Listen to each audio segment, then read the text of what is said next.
Kalau awal mula itu memang semenjak saya tamat kuliah dari tahun 2011, tamatan dari Fakultas Pertanian Undana Kupang. Awal mula kenapa saya memilih jadi petani? Yang pertama, saya ini sarjana pertanian. Saya sarjana pertanian. Sebelum saya terjun ke atau melatih orang lain, minimal tuh saya harus menunjuk atau bikin semacam demplot apa yang pernah saya pelajari. Yang kedua lagi,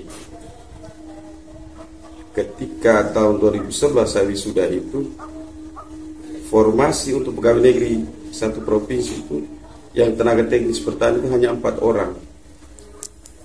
Saya membayangkan angkatan saya berapa orang, kampus yang lain berapa orang, kampus B berapa orang, kabupaten-kabupaten sekitar 1 tahun sarjana petani lebih dari 500 sampai 1000 satu provinsi setiap tahun. Lalu akumulasi dari orang dari tahun ke tahun untuk merebut 4 orang itu berarti sama kayak kita lepas tikus di padang, kejar susah dapat, sedangkan makan minum tiap hari. Lalu pada waktu itu juga, kalau saya tidak salah ya, upah minimum Provinsi Nusa Tenggara Timur itu berkisar 1,1 sampai 1,4 juta per bulan. Dari nilai uang itu, kalau saya tinggal di kos, saya harus biaya keluarga semua juga. Kalau saya beli tomat, beli cabai, gitu. Yang berikut lagi, Provinsi Nusa Tenggara Timur di atas 80% itu mayoritas petani. Ya buktinya, kita yang sudah belajar pertanian juga tidak mau jadi petani. Lalu daerah ini daerah kering, gersang, air tidak ada. Jadi itu yang membuat orang merasa petani sulit. Sedangkan pertanian itu kan menyangkut hajat hidup orang banyak. Jadi tidak ada manusia satupun di muka bumi ini yang tidak makan. Kalau makan pun dari hasil pertanian. Dan hasil pertanian pakai budidaya. Dia bukan kayak pabrik, produk apa tinggal masukin mesin dia keluar papainda. Dia harus pakai budidaya. Terus dengan alasan-alasan itu, lalu ada satu lagi juga, apa ya, saya lihat sekarang itu pemakaian herbisida, fungisida, pestisida itu secara masif di lapangan. Bahkan yang mengaplikasikan barang-barang kimia seperti saya sampaikan tadi itu petani yang tidak pernah belajar tentang dosis dan konsentrasi. Jadi dia hanya mau perbandingan 1 ember, 1 gelas, 1 mol. Targetnya supaya hama mati. Dia tidak bikin dampak kesehatan. Hanya kan kita ini kan tidak ada aturan yang mengikat bahwa ketika orang menggunakan pestisida tinggi kan dia tidak dikategori pembunuh kan. Sebenarnya itu juga bagian dari membunuh. Karena walaupun tidak sekali mati tapi akumulasi dari sekian tahun. Dasar-dasar itulah sehingga saya mencoba itu bukan saya serius mau jadi petani. Mencoba akhirnya secara ekonomi ini ada untungnya nih. Kena untung makanya terus sampai sekarang. Seperti itu. Kalau kita di sini model pertanian organik terintegrasi. Jadi ada pertanian, peternakan, perikanan, dia menjadi satu sistem, satu rantai di mana saling menguntungkan. Karena sumber hara kita adalah dari sisa limbah itu, limbah sayur yang tidak terurai, kita bisa titip ke makanan ikan. Limbah dari kotoran ikan untuk kebun, begitu sebaiknya ternak, sisa-sisa sayur yang tidak terurai dikasih makan ternak, limbah dari kotoran ternak dia kembali ke kebun. Kenapa saya memilih untuk pertanian organik? Pertanian organik itu bukan persoalan nilai jualnya, tetapi bagaimana saya merawat bumi ini untuk sehat. Jadi konsep pertanian kita di sini adalah menjaga kesehatan tanah. Kalau tanah kita sudah kasih sehat, jadi dampaknya tanaman sehat, manusia sehat, lingkungan sehat. Dengan sesuai dengan slogan kita di GS Organik adalah bertani untuk kini dan nanti. Jadi bertani itu harus ada keberlanjutannya. Saat ini saya sudah menyediakan hara seperti ini. Ketika pada waktunya anak saya mau melanjutkan bertani, saya tidak menginvestasikan dia rumah atau mobil atau aset-aset apa, tetapi saya menitipkan hara yang bagus untuk dia lanjut. Jadi pertanian itu sebagai passion, entahlah di luar mau sampel tidak apa-apa, tapi intinya kita sosialisasi atau kita mulai dengan kita, sehingga kita mau uji coba. Ketika ini modelnya sudah bagus dengan taktik-taktik yang bagus, kita terbuka untuk orang datang aja, tapi kita sudah uji coba. Saya prinsipnya bahwa kita hidup di Republik ini tidak perlu mesti jadi pejabat yang besar, atau kita jadi petani pun ketika kita bertani secara totalitas kita bisa membantu tetangga sekitar, dan kita sama-sama membantu negara dengan ilmu yang kita belajar masing-masing. Tidak perlu berbicara tentang provinsi NTT lah, tidak perlu bicara tentang Kabupaten Kupang, begitupun kecamatan, itu terlalu luas juga. Kendalikan semua tempat di mana kita tinggal. Kita bisa ajar tetangga bagaimana bertani yang baik dan benar, bagaimana memanfaatkan limbah sampah, limbah rumah tangga itu dijadikan hara untuk kebutuhan tanam. Jadi kalau 10.000 serentak dengan gerakan yang sama, minimal akan menggunakan penganggur. Dan saya membayangkan, menurut catatan sih, bahwa di NTT itu ada lahan 1,3 juta hektar yang kosong.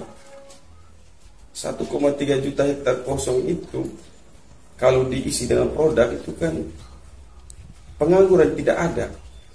Kita cuma 1.000 aja di sini kok bisa dapat 5-6 orang tenaga. Kalau kali sekian juta hektar, kita tidak nganggur.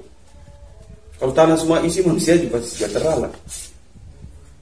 Jadi itu yang sama-sama kita diskusi perjuangkan. Mudah-mudahan kita saling support, saling sosialisasi, bahwa kita harus menyampaikan ke orang-orang petani itu nyaman.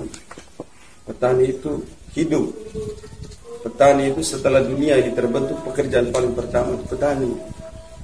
Dan kita harus sebagai petani milenial kita harus tetap spirit, tetap dorong bahwa petani itu kan untuk hidup.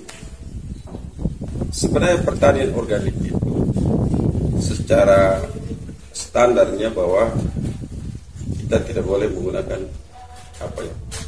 pestisida segala macam. Tetapi kan ada kriteria lain. Secara umum ada sistem mutunya, ada sejarah lahannya, ada auditornya, ada aslen dan segala macam.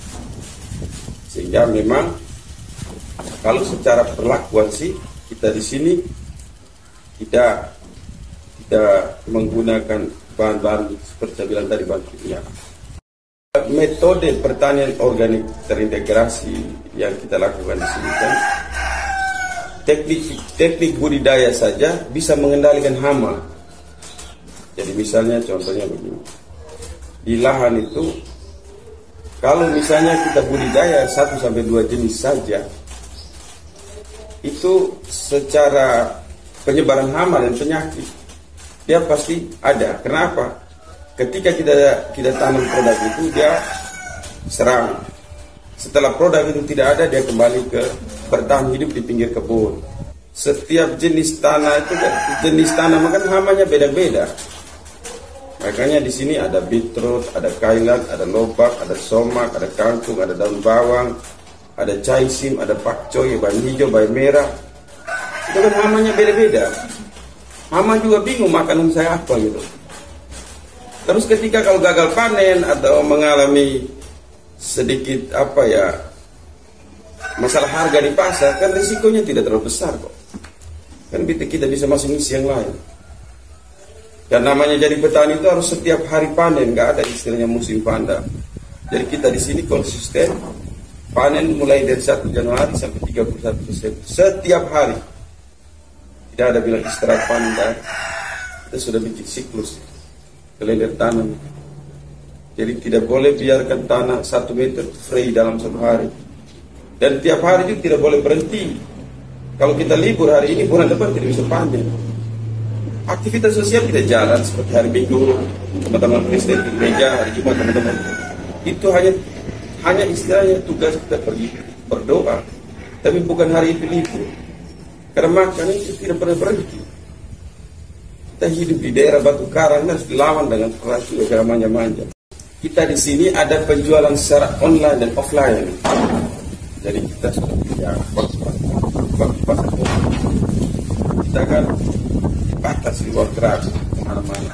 Ya, bagus juga dari sisi bisnisnya bahwa bagaimana kita harus menciptakan toko online sendiri supaya produk itu bisa kita kirim dari rumah. Karena kita ini gaungnya bawa sayur-sayur organiknya. Ketika kita masuk ke pasar itu kan, maksudnya kita ini kan tahu bahwa kita sulitnya kita merawat ini tanaman seperti apa. Ini juga kita siram ini dari air yang kita pakai bor dengan kedalaman 90-an meter. Jadi kita rawat sudah seini mungkin. Kalau masuk pasar, kalau kita omong dari sisi organik kan mungkin kita punya produk dan di pasar kan beda. Sehingga kita ini sudah ada konsumen yang bisa datang langsung ke kebun. Juga kita supplier di beberapa kota lain. Juga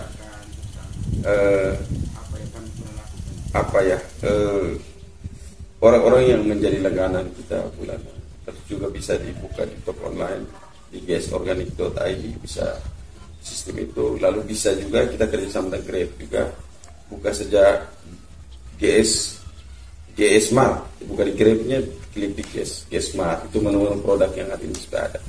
Karena barangnya segar, kita masih di Kota Kupang. Nah sekarang kita kan sudah budidaya sudah ya, tapi sekarang kita sudah mulai dengan stik sayur. Kita sudah mulai dengan buat stik bayam sama stik beetroot. Nanti ke depan juga semua produk hortikultura kita akan mau jadikan pangan olahan semuanya. Karena selama ini kan limbah-limbah sayur ini kan kita pakai untuk pakan ternak sama cair gitu.